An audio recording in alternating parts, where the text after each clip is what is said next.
आयोगानं माहिती आणि जनसंपर्क महासंचालनालयाच्या उपसंचालक आणि वरिष्ठ सहाय्यक संचालक पदासाठीच्या परीक्षेच्या वेळापत्रकामध्ये पुन्हा सावळा गोंधळ केल्याचं दिसतंय। कारण माहिती आणि जनसंपर्कच्या उपसंचालक, जिल्हा माहिती अधिकारी आणि वरिष्ठ सहाय्यक संचालक या 3 पदांसाठी एकाच वेळी परीक्षा होणार आहे। 10 मे रोजी दुपारी 2 ते 3 या वेळेमध्ये ही परीक्षा होणार आहे। त्यामुळे एकापेक्षा जास्त पदांसाठी अर्ज करणाऱ्या अर्जदारांची मोठी अडचण झाली आहे। माहिती आणि जनसंपर्क विभागानं 3ही पदांसाठी वेगवेगळी नोंदणी फी घेतली असताना 3ही पदांसाठीची परीक्षा एकाच वेळी का असा सवाल परीक्षार्थी विचारतायत।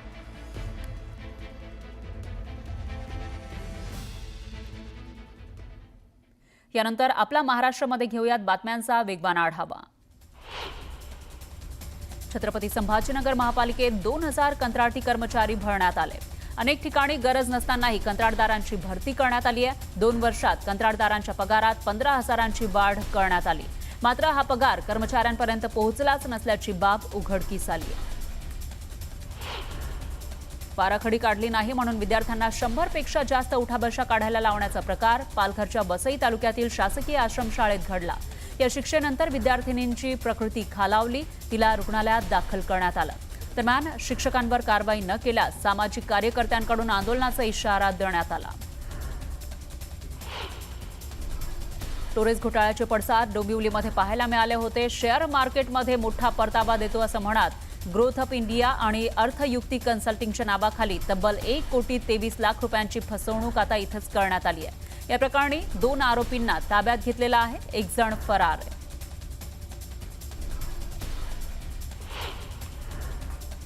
पुणे शहरामध्ये 5 मे पर्यंत ड्रोन उडवण्यावर बंदी घालण्यात आली आहे। पुणे शहर पोलिसांच्या वतीनं आदेश जारी करण्यात आलाय। ड्रोनसह remote control, light aircraft, paragliding, hot air balloon याच्या वापरावर सुद्धा प्रतिबंध घालण्यात आलाय।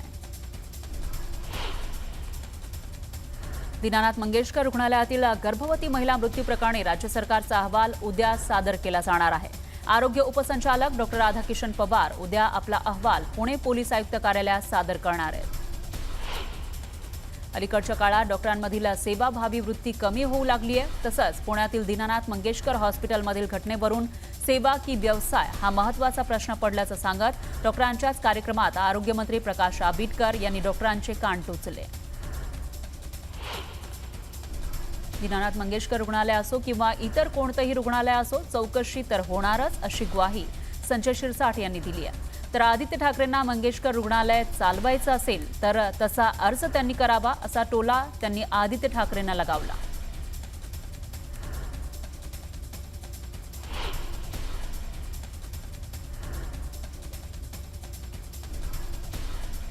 भाजपचे मंत्री राधाकृष्ण विखे पाटील यांनी हिंदुत्वावरून उद्धव ठाकरेंवर निशाणा साधला। उद्धव ठाकरेंच्या हिंदुत्वाचा मुखवटा जनतेनं विधानसभेत फाडला असं राधाकृष्ण विखे पाटील म्हणाले। उपमुख्यमंत्री एकनाथ शिंदेंच्या बालेकिल्ल्यात मंत्री गणेश नाईक पुन्हा जनता दरबार घेणार आहेत। 11 एप्रिलला गणेश नाईक जनता दरबार घेणार आहेत। या संदर्भातले बॅनर देखील ठाण्यात लावण्यात आले। दरम्यान यानंतर ठाणे जिल्ह्यामध्ये पुन्हा एकदा गणेश नाईक विरुद्ध एकनाथ शिंदे असा छुपा संघर्ष सुरू असल्याची जोरदार चर्चा रंगली आहे। छत्रपती संभाजीनगरमध्ये रामनवमी निमित्त आयोजित कार्यक्रमात चंद्रकांत खैरे आणि संजय शिरसाट एकत्र आल्याचं दिसून आलं। दरम्यान खैरेंचे हिंदुत्व चांगलं आहे, मात्र त्यांना त्यांच्याच पक्षामध्ये कोणीही विचारत नाही, म्हणून मी त्यांना आमच्या पक्षात येण्याची ऑफर देतो असं विधान संजय शिरसाट यांनी केलं। खैरे आले तर आम्हाला फायदाच होईल असं ते म्हणाले। फडणवीसांची तुलना औरंगजेबाशी करणं चुकीचं आहे अशी प्रतिक्रिया राष्ट्रवादीचे नेते छगन भुजबळ यांनी दिली। फडणवीसांनी कोणालाही बोट लावलं नाही असं भुजबळ म्हणाले।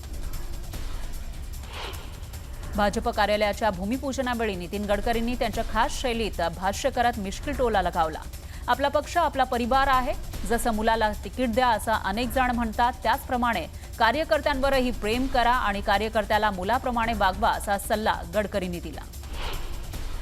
भाजप स्थापना दिनाच्या निमित्तानं नागपूर जिल्ह्याच्या भाजप कार्यालयाचे मुख्यमंत्री फडणवीस, नितीन गडकरी, चंद्रशेखर बावनकुळे यांच्या हस्ते भूमिपूजन सोहळा पार पडला। नागपूरच्या टिळक पुतळा परिसरात भाजपच्या अत्याधुनिक आणि सुसज्ज कार्यालय हे लवकरच सर्वांसाठी खुलं होणार आहे। या कार्यालयाच्या भूमिपूजनामुळे कार्यकर्त्यांना त्यांच्या हक्काचं घर मिळणार असं मुख्यमंत्री म्हणाले। प्रहार जनशक्तीचे अध्यक्ष बच्चू कडूंनी शिक्षक मतदारसंघातून निवडणूक लढण्याचे संकेत दिलेत। बच्चू कडूंनी प्रहार शिक्षक संघटनेच्या शिक्षकांसोबत बैठक घेतली आहे, त्यामुळे निवडणूक लढण्याच्या चर्चांना उधाण आलंय। वक्फ बोर्डचा कायदा आलेला आहे। काँग्रेसच्या ज्या नेत्यांनी जमीन गिळली आहे त्यांच्यावर पुढच्या आठवड्यापासून कारवाई सुरू होणार अशी प्रतिक्रिया भाजप नेते किरीट सोमय्या यांनी दिली आहे। उस्मानाबाद जिल्हा मजूर फेडरेशनच्या निवडणुकीमध्ये महायुतीनं विजय मिळवलाय। 14 पैकी 11 जागा जिंकत महायुतीनं मवियाचा दारुण पराभव केला। भारतीय जनता पार्टीच्या वर्धापन दिनानिमित्त विविध कार्यक्रम राबवले जात आहेत। सोलापुरात आयोजित करण्यात आलेल्या कार्यक्रमाला मुख्यमंत्री फडणवीस यांनी ऑनलाईन उपस्थिती लावली। भाजप कार्यकर्ते आणि पदाधिकाऱ्यांना मुख्यमंत्री फडणवीसांनी मार्गदर्शन केलं। सिंधुदुर्ग जिल्ह्यामध्ये भाजप स्थापना दिवस मोठ्या उत्साहात प्रत्येक तालुक्यामध्ये साजरा करण्यात आला। यावेळी सिंधुदुर्ग नगरी इथं जिल्ह्याच्या भाजप कार्यालयात मोठ्या संख्येने पदाधिकारी आणि कार्यकर्ते जमले। यावेळी व्हिडिओ कॉन्फरन्सद्वारे प्रदेशाध्यक्ष चंद्रशेखर बावनकुळे, आशिष शेलार, कार्यकारी अध्यक्ष रवींद्र चव्हाण आणि राज्याचे मुख्यमंत्री तथा ज्येष्ठ नेते देवेंद्र फडणवीस यांनी उपस्थित कार्यकर्त्यांना मार्गदर्शन केलं।